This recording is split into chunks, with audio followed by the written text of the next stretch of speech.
Hey guys. I had the crash out of the century on my way home from work, and I know what you're thinking. Oh my god, she looks great for a girl who just cried for an hour and a half. And I have to say, thank you. Anyways, because I just cannot physically handle any longer talking about everything that makes me bad, I am gonna talk about the things that I like, and you're gonna listen. Because you like me. Aww. I'm also gonna make spaghetti and meatballs because spaghetti and meatballs does make me unnaturally happy. Like scary happy. Italian food is probably the thing that makes me happiest in the world, so I suppose that it's only fitting that that is like where we're starting out at. Naturally, frozen from a bag. I feel like I kind of have to start with a very controversial topic, which is, of course, Taylor Swift. Whatever. I know. We're all gonna eat the billionaires one day. I know. I get it. I'm part of the working class. But also, I have never felt so seen by someone who's never met me. And it's hard to explain, honestly. I've tried to explain this to my brother and sister before, but they just don't quite get it. And I know that it's not because they don't have as broad a range of emotions as I do. Like, I'm not pretentious enough to say something like that. I honestly think that the reason that they don't get it the way that I do is because they did not grow up with her explaining their life to them. I was someone who, went through a lot of stuff at the same time as she was releasing music that perfectly explained that stuff. So, when Mean came out, I was being bullied bad. Oh, so bad. Same with The Best Day, which is on Fearless. Aside from that, though, you can hate her all you want, but you gotta admit, she has made some bangers over the years. Dress? Only about this dress so you could take it off. You don't like Dress? Cruel Summer? You mean to tell me that you really don't like How You Get the Girl? On a separate note, Taylor's versions, I'm sorry. The extra level bonus content that Mother has been feeding us. What do you mean, I Bet You Think About Me wasn't on Red?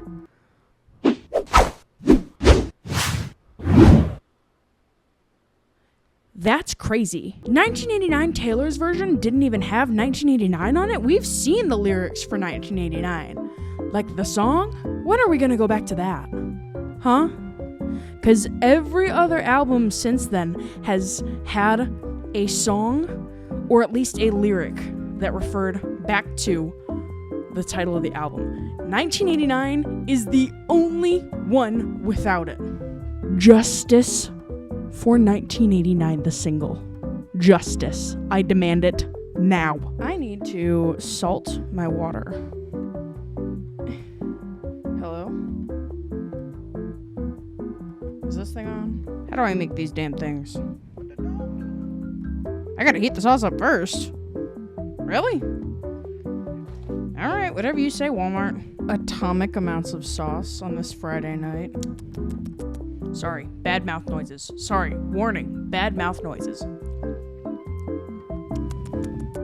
I know damn well that one of you watching right now is a scientist. I really need one of you to tell me what it is about Italian food that makes everybody so happy. Have I been in states where I have been sad whilst eating Italian food? Yes, of course I have. But when I'm done eating Italian food, everything's okay. The world's gonna be okay. Once I've got some baked ziti in my tummy, world's gonna be okay. Chicken Alfredo, world's gonna be great. World is already great because I have chicken Alfredo in my tummy and it feels really good. There's gotta be something in it. Maybe it's the carbs. I feel like it has to be the carbs. Did you know that the human brain runs on the carbohydrate equivalent of 11 slices of white bread? Like a Wonder Bread white slice 11 of those. You need 11 of those to run your brain, and we're still doing keto? And we're still doing carbless? Hey baby, you can't do your job effectively if you're going carbless. Plus, that's not fun. Like, I'm actually, no, I'm not sorry. I'm not sorry for saying that. Like, yeah, eat your greens, but also you gotta give yourself a little grace, a little joy, a little hope, a little whimsy. Like, that's what carbs add to your life. Hey, Sabrina Carpenter, really not as bad as everybody's making her out to be. Not to be covering sensitive topics in this video, but every time someone is like, Sabrina Carpenter is not doing for feminism what you think she is. That's exactly what she's doing for feminism. Because do you recognize that feminism is the right to choose what you want to do with your life instead of having a man make that decision for you? I made this Tumblr post like months ago, and I think it says something to the virtue of like, let a man run my life? No. I have a bachelor's degree and it's not gonna pay for itself. And you know what? I didn't even have a job then. And I was spitting facts, dude. I was so right. It's the same as like the man or bear scenario. Because like, a man could do unspeakable things to you and then leave you alive. At least a bear will just kill you. A man could be any man. Making my decisions for me could be a gay man who does not care what I do with my life, and thus I get to make my own decisions, in which case everything is all hunky-dory. You know, we're ending up in the same place that we ever were in the first place. But if it's an equal chance of any man on earth running my life, I could just as easily get Mitch McConnell. I could just as easily get Nick Fuentes. I could just as easily get Voldemort. And like, why would I want to let any of those men run my life? And Sabrina Carpenter, while she is, you know, singing songs about sex and maybe hypersexualizing herself on stage, who am I to tell her that she can't do that, dude? She's clearly making a lot of money off of it, and she clearly enjoys prancing around on that stage. And if she were ever to come out and say, you know, I actually don't like prancing around on that stage and being hypersexual, then I would 100% support her if she wanted to pull away from the public life and go live on a ranch in Montana and raise yaks like Jeffree Star does. Oh, stop. That's embarrassing. Cut here? What do you mean cut here? I don't have scissors. Oh. Please don't do that. Please stop doing that, actually. Hey. Oh, please stop doing that. It's 10 p.m. and I'm cooking meatballs. Do you know where your children are? I don't think that books get enough recognition. I don't think that they get enough hype because, like, it doesn't all have to be... I'm not allowed to say that word on YouTube, but it also doesn't all have to be classics, man. There's like a healthy sweet spot right in the middle there that I don't think enough of you are taking advantage of. I know that a lot of people see George Orwell as like he wrote classics. Rest in peace. But his stuff was once upon a time just enjoyable current day literature. It can still be enjoyable current day literature. You ever read Animal Farm? Dude! That book might actually have more drama than my sorority did. Something to think about. Are you boiling yet? I want you to boil so I can have noodles. I'm feeling a slight panic attack coming on again, and I really don't want to deal with that right now. American Girl dolls. Don't even feel sorry. Don't even feel sorry for liking American Girl dolls, for enjoying a little bit of joy and whimsy in my life. Dude, I remember like growing up and going to my elementary school library. They only carried a couple of the American Girl doll books, and Samantha was not one of them. How long do I have to cook this for? 10 minutes. All right, well, I'm not dumping the whole box in. After everything I've been through, you're gonna do this to me. You're gonna do me like this. When I was growing up, Samantha probably would have been the one that I related most to, mostly because when I was looking for myself in characters, I was always looking for brown hair, because all the princesses that I had access to growing up, like Cinderella and Aurora, blonde hair. Ariel, red hair. That's like, girl, I know you got splat on you. I know you use like some Manic Panic, Arctic Fox even. Sally's Beauty. I remember watching Rapunzel for the first time after I had chopped all my hair off to donate to charity. We went and saw it in theaters. I was 7. But I remember looking at it at the end of the movie and comparing it to my own hair. And I think that there was something in me that was like, wow, is that really what I look like on the outside?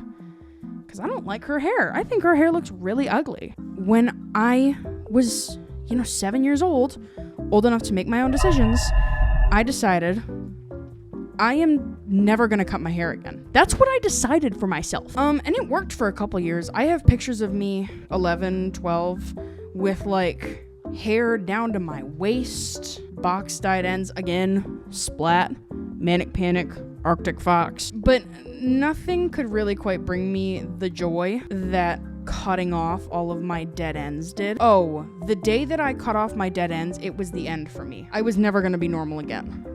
Guys, I think I put too much pasta in my pot. There was never ever gonna be another option for me once I was old enough to understand that the length of my hair wasn't what made me necessarily feminine or masculine. Rapunzel, followed very, very closely by Belle, are my 2 favorite Disney princesses because, number 1, they both end their movie with brown hair. And number 2, and this is why Rapunzel is my favorite over Belle.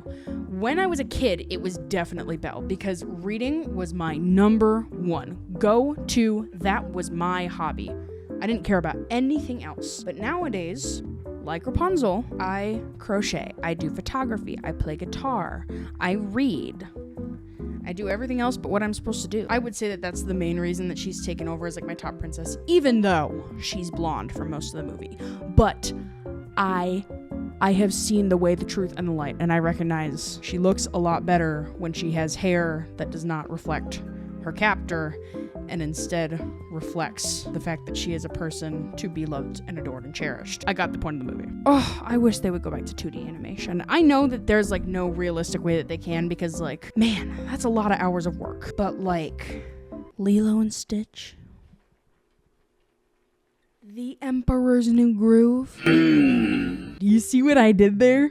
Do you see the funny joke I made there? I feel like I should probably get back to the main point that I was trying to discuss earlier, which was American Girl dolls. Again, guys, ADHD, you gotta keep up with me. Growing up, I did not have access to the Samantha books. Even if I did, I don't think that I would have related to her enough because, she was an orphan and her parents were rich. 2 things that most of us did not grow up with. I say most of us. I don't say all of us. Most of us. But I did have access to Molly books. I never found her stuff all that intriguing just because, like, I think her dad is fighting in the war. She has a British best friend. Her dad was at war. And her big thing was her glasses. Kit Kittredge was, like, working through the Great Depression. Mary Ellen, who wasn't even introduced until I was a kid, like long after Molly was, Mary Ellen had polio. I would even go so far as to say that Courtney has it rougher than Molly. Not has it rougher, but focuses on a different hardship for sure. Because Molly's like, I have to wear glasses, and Courtney's like, did that teacher just die in the Challenger disaster? And then, moreover, this is something that I don't think was ever actually discussed in the Courtney books, but the AIDS crisis?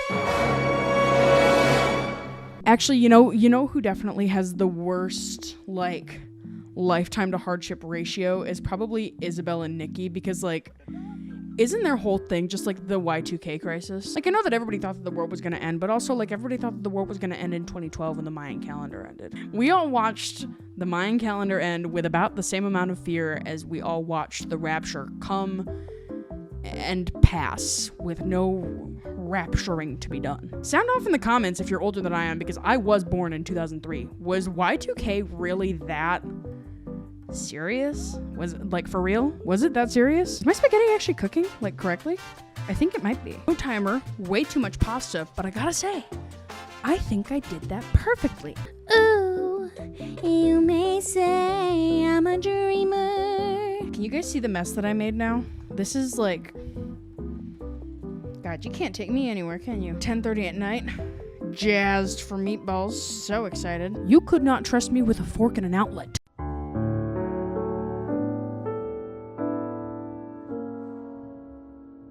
You guys know that saying, a watched pot never boils? I think a watch timer never finishes. Cause, yeah, 30 seconds just feels way too long to eat my meatballs. 5, 4, 3, 2, 1. Thank God. I have to go fast because my camera has decided that it is done with me. Anyways, I've pretty much already almost finished my meatballs, and I have to say, they were fantastic. But if I love anything more than I love my meatballs, it's that I love you most. And if you like me back, if I'm your new favorite comfort YouTuber, you can like, subscribe, and comment on the video. You can go follow me on Tumblr at Kirby the Game. Anyways, I hope you're having a great week, day, month, eternity, whatever you're choosing to have. And we will see you in the next video. Deuces.